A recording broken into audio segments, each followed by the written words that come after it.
Good morning. Welcome or welcome back to Bookeemonsters. My name is PK. It is Friday. It's finally Friday. It is November the 15th, halfway through November already. And we are here to look at some of the last books that have been published this week. We'll be looking at a little bit of nonfiction, some fiction that didn't necessarily fall under the categories earlier this week. And then we'll look at more cozy mysteries because there's always a lot of those. So let me get that going. Um, Quick announcements. I don't have any sprints tonight. I don't do them on Friday night. We'll have them tomorrow afternoon at 3 p.m. Eastern Time, and they go for 5 hours. Do them 3 times a week, every Tuesday and Thursday evening, and the Saturday afternoon. Good morning, Cajun. Morning, everyone. I have a doctor appointment to get the results of my scan and probably a scope just to make sure everything looks okay. So any good thoughts would be appreciated, please. Absolutely. Sending you healing, white light, good vibes. This is good news. It's just a formality.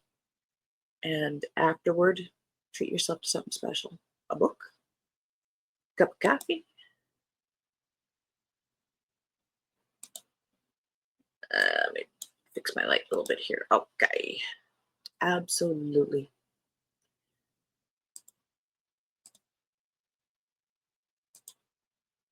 All right.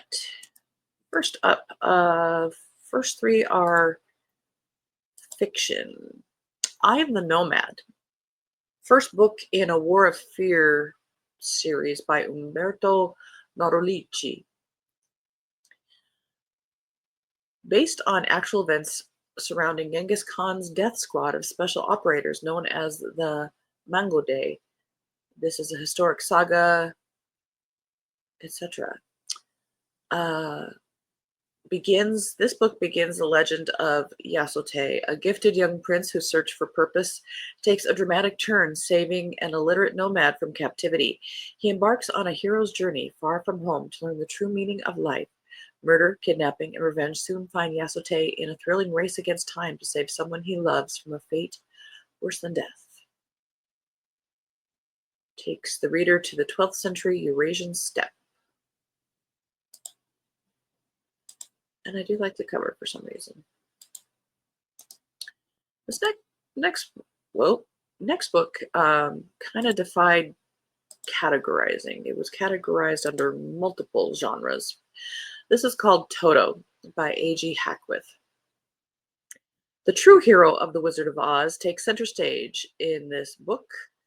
I was mostly a good dog until they sold me out to animal control, okay? But it's a choice between Oz with its creepy little singing dudes and being behind bars in gray old Kansas. I'll choose a place where animals talk and run the show for now, thanks. It's not my fault that the kid is stuck here too, or that she stumbled into a tug of war over a pair of slippers that don't even taste good.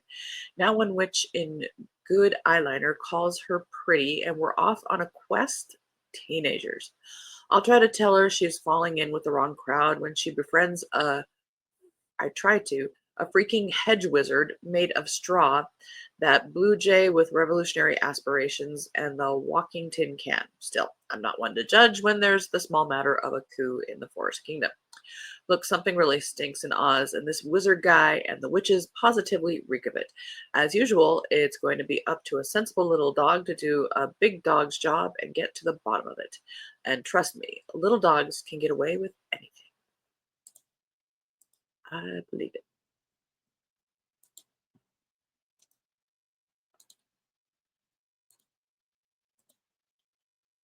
And that covers pretty. Absolutely. Napoleon's Mirage by Michelle Cameron. More than a year has elapsed since the ghetto gates were destroyed and Ancona's Jewish community liberated by Napoleon's troops. Yet Morel is ostracized by the community, her erstwhile best friend, and even her mother, and labeled a ruined woman. As her efforts to nurture her family's legacy are thwarted, she realizes she might have lost her last chance at love. Meanwhile, Daniel, now a lieutenant in the French army, and Christophe, the man responsible for Morel's disgrace, set sail to an unknown destination with General Bonaparte's forces. There, Napoleon and his men face a harsh and unforgiving landscape and new implacable enemies, and Daniel's faith in and loyalty to the commander he once worshipped are put to test.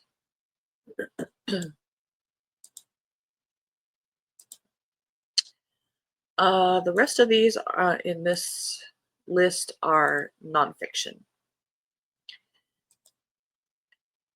And this is about Anne Boleyn, who I have always studied. Well, that sounds interesting. The total, yeah. I didn't know where to put it. I didn't know.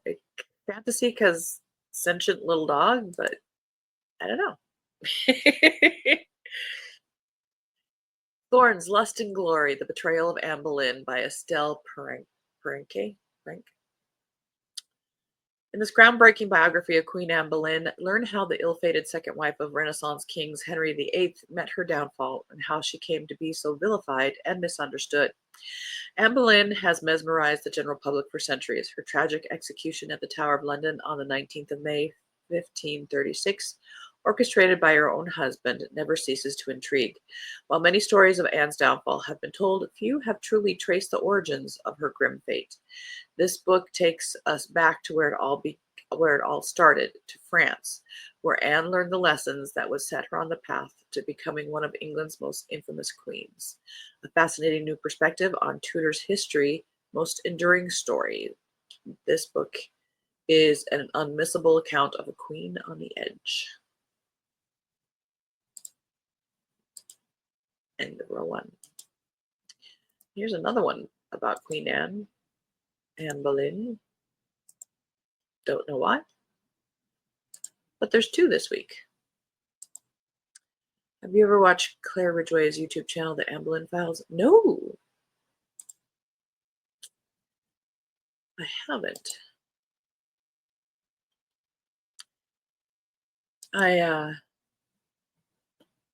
If you believe in reincarnation, as I think it's a possibility, I was around during these times.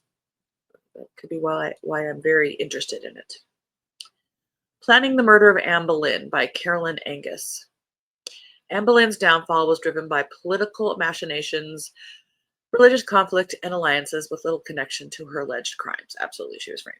Almost 500 years have passed since the death of Anne Boleyn, and yet there has never been a suggestion she was guilty of the crime which saw her executed. Attempts to muddy Anne's reputation throughout history have not lessened her popularity nor convinced anyone she was an adulterer. But many myths surrounding Anne's conviction for sleeping with George Boleyn, her brother, Henry Norris, Francis Weston, and William Barrington and Mark Smeaton have cropped up due to centuries of lies, slander, and misinformation from detractors. 1 month after Anne was executed, the Convocation of Canterbury ratified the paperwork detailing her arrest, conviction, execution, and the annulment of the marriage between Henry VIII and his second wife. As Parliament had already ruled Anne's only child, Princess Elizabeth, was no longer heir to the throne, all the paperwork surrounding the trial was destroyed. No trace of her charges, witness statements, evidence, or even Archbishop Thomas Cranmer's reasoning for annulling the royal marriage survived the mass destruction. Everyone was supposed to forget Anne Boleyn and accept Queen Jane, because that's what Henry VIII wanted. But why did Anne Boleyn ever need to die? King Henry had started little more than an infatuation with Jane Seymour in December 1535, yet many saw the opportunity to pounce, not to reduce Anne's influence, but to increase Princess Mary's standing. As Vice-Regent Thomas Cromwell and Ambassador Eustace Chapuis whispered of alliances in secret meetings, the Catholic nobility and the White Roses began to hatch their plan to restore the king's daughter, Princess Mary, to her rightful place at court.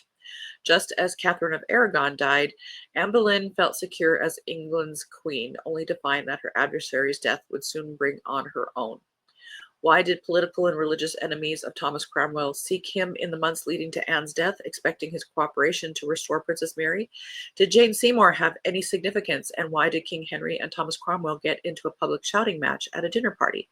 The answers lie not in what evidence remains in court life in early 1536, but in the gaps left behind. None of the characters that played a role in Anne Boleyn's death were strangers. All had connections, alliances, and opportunities, and when their pasts and futures are laid together, we can see how a haphazard plan to end a queen's life had almost nothing to do with her at all.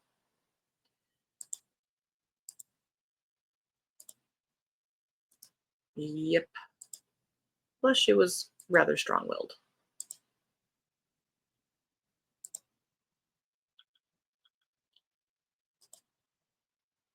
She's an Anne scholar. Could be. I think that may be why we feel connected to places, people's time. Yep.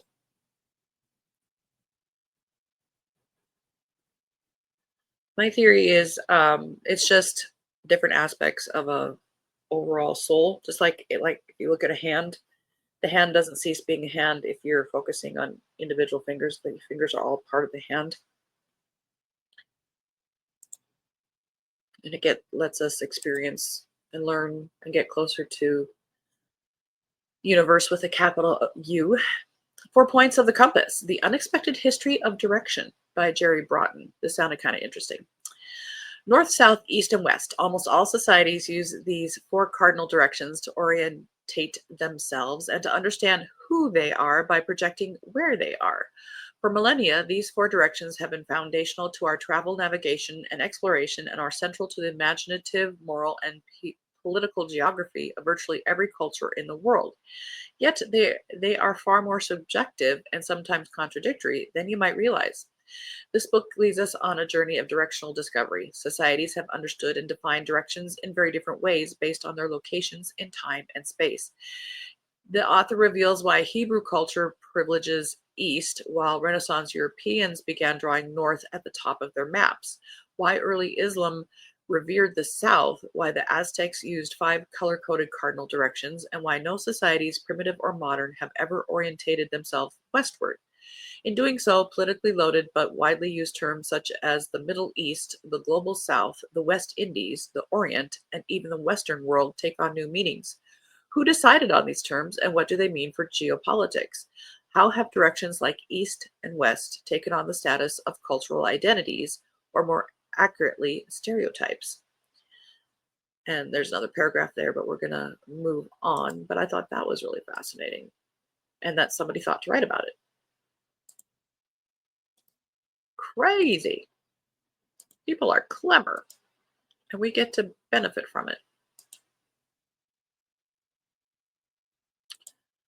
Ingenious, a biography of Benjamin Franklin, scientist, by Richard Munson. Benjamin Franklin was one of the preeminent scientists of his time. Driven by curiosity, he conducted cutting edge research on electricity, heat, ocean currents, weather patterns, chemical bonds, and plants. But today, Franklin is remembered more for his political prowess and diplomatic achievements than his scientific creativity. In this incisive and rich account of Benjamin Franklin's life and career, the author recovers this vital part of Franklin's story, reveals his modern relevance, and offers a compelling portrait of a shrewd experimenter, clever innovator, and visionary physicist whose fame opened doors to negotiate French support and funding for American independence, etc.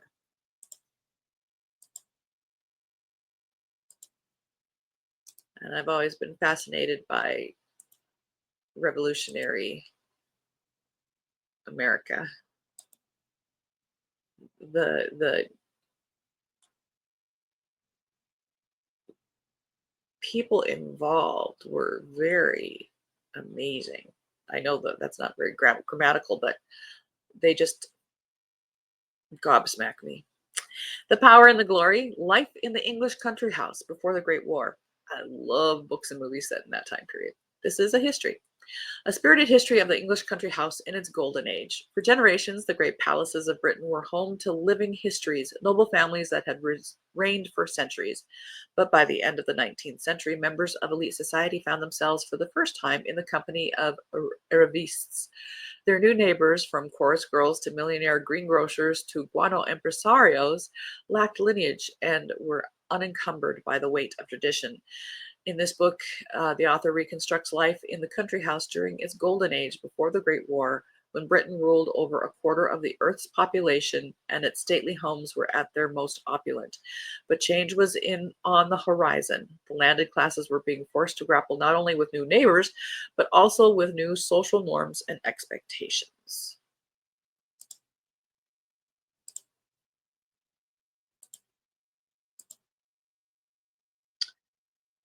All right, let us go over to cozy mysteries.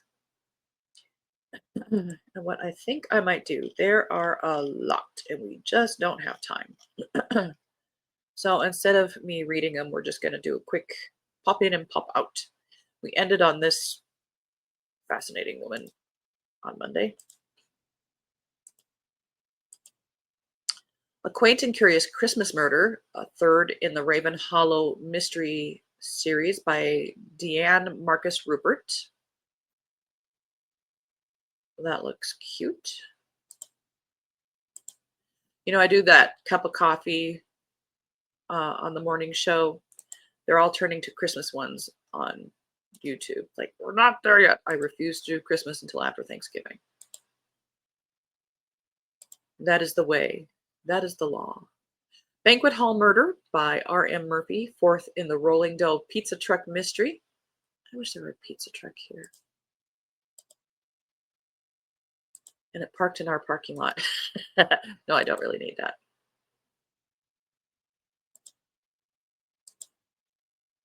Murder on Lexington Avenue, third in the Poppy Denby Investigate series by Fiona Vitch Smith. Vitch Smith.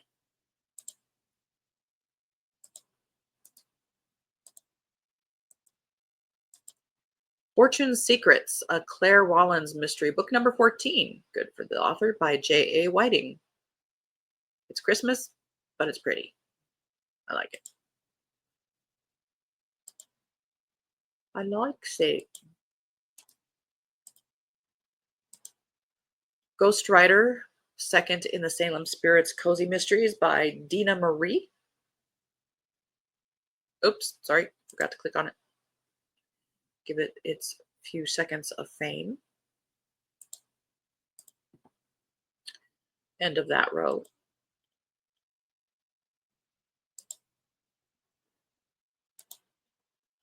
I know I have Christmas books I really want to read, but not for 2 more weeks. Thanksgiving Day, okay, but not before. Absolutely. I mean, there have been, as I drive home, Christmas lights. And there's a house that has their Christmas tree up and decorated and lit when I walk Keo after work. Yeah, not yet.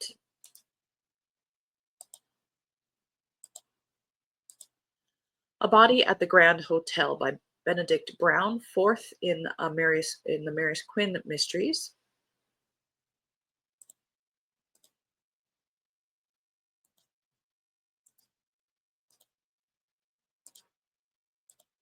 Snow Way Out, fifth in the Serena Holloway mysteries by Wynne Bird.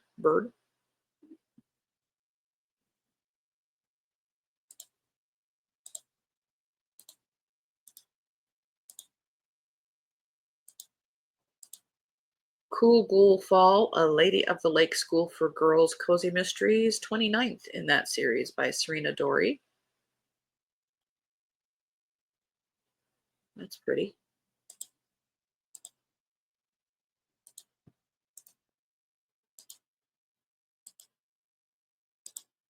Sweet Crepes of Wrath, Murder in the Mix, book number 51 by Addison Moore. How many pages? 215 pages.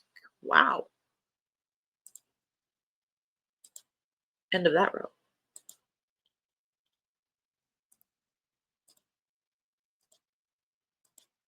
Dog Kisses in Danger, a Talking Dog Cozy Mystery, sixth in that series by Carly Winter.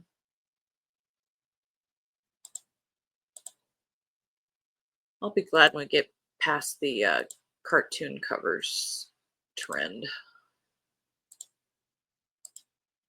Artificial Ingredients, a Sienna Monroe amateur sleuth cozy culinary mystery, 12th in that series by Stella Dorn.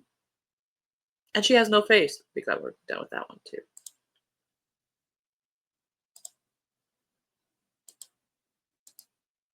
I just finished the first one in this next series for Scavenger Hunt. All's Well That Ends Well, an Annabelle Archer wedding planner mystery by Laura Durham. 20th in this series. I like silhouettes, so I like these covers. Book I gave a 3, but I'm not usually a cozy mystery reader. So others' mileage may vary. The Death at the Vineyard, a Shell House Detectives Mystery, book number 4 by Amelia Hall. Ooh, the footsteps are red. End of that row. Ah, we're totally running out of time. Buttons and Blackmail by Raimi James, second in the Sadie Sexton Hoochville mysteries.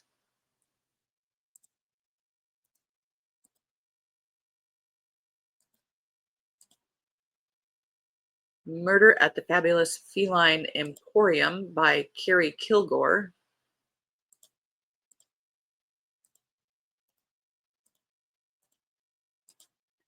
Flo's Lost Love, Flo and Maud Christmas Cozies by Sarah Osborne. 6 books in that series.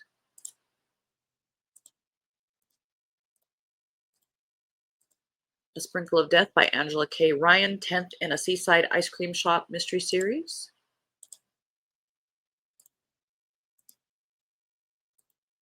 Oh, my foot's falling asleep. Pumpkin Pie, Cranberries Live, the Guy Van Du Cozy Mysteries, book number 10 by Jeffrey Shields. Very seasonal. Not So Cozy Christmas by Lily Sterling, 4th in the Holt Jacobs Mysteries. I like it. Nice cover.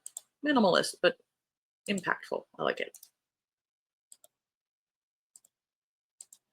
Edelweiss and Espionage, a Pedal Pusher's Flower Shop Cozy Mysteries, book number 9 by Elsie Turner.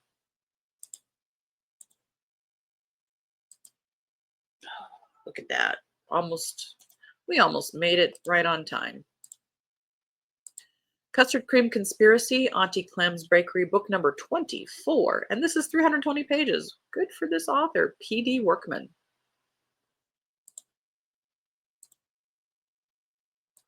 She's not just cranking out 100 pages once. She's actually writing a book.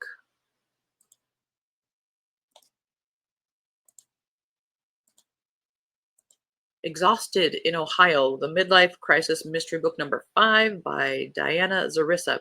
This author has multiple series going on. All right. At least we've acknowledged each and every one. If you're looking for cozy mysteries that were published just this week, multiply that times 52 weeks. There's a lot of books out there that we need to read. What's up with that? We just all need to be independently whoops. I'm clicking on things. Well, let's just go back to the first one.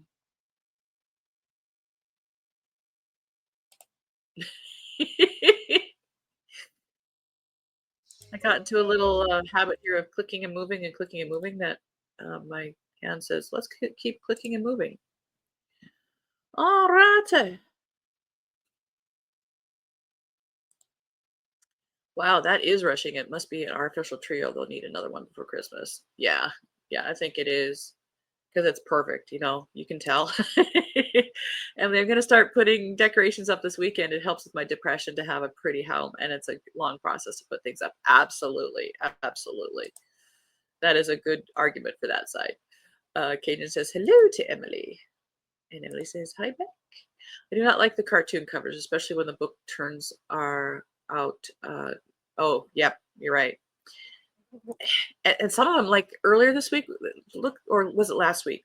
The character looked 12, but it's a grown up. Cajun, y'all have a good day and see you tomorrow. Absolutely. All righty. Well, again, I don't have any sprints tonight. I don't do them on Friday night. We'll have them tomorrow afternoon at 3 p.m. Eastern time. They'll go for 5 hours. Pop in, pop out, be productive, or just hang out and read. Whatever it is. It's time carved out for you. We made it to Friday. Have a very good Friday.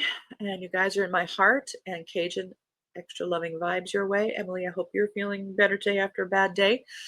And I'll see you soon. As the banner says, don't be a bookworm, be a bookie monster. Om nom nom.